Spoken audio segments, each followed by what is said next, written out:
আছে কেউ আছে আমাদের পার্টি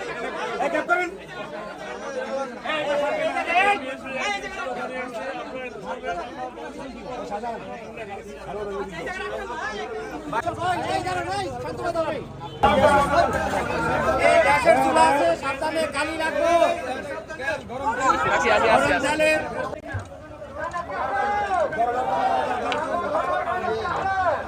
ছিল 17 বছর ছিল, কোনো প্রচারণা লাগে না, এমনি রাতে ভোট করছে, দিনের ভোটটা রাতে করে বাক্স করে ওদেরটা ওদের ঘোষণা করছে।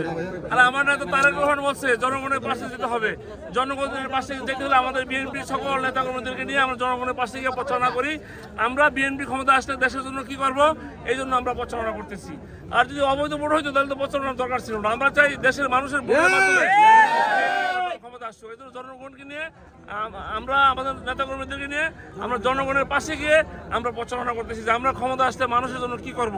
এই জন্য তারই আমাদের পার্টির চেয়ারম্যান তারেক রহমানের নির্দেশে টানা সপ্তমবারের মতো বেস্ট টিস্যু পেপার ব্র্যান্ড হিসেবে স্বীকৃতি পেয়েছে বসুন্ধরা টিস্যু।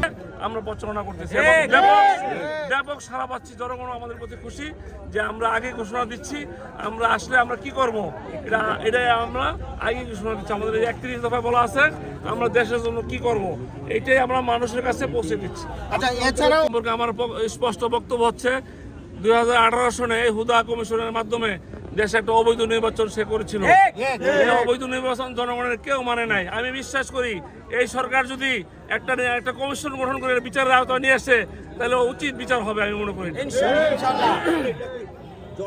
কর্মীরা মাঠে বাজারে চাঁদাবাজি করতেছে না, যারা এই 5 তারিখের পর নতুন নব্য বিএনপি হয়েছে, নতুন ভাবে বিএনপি সাজছে, তারা চাঁদাবাজি করে বিএনপি গাড়ি চাপাই দিচ্ছে।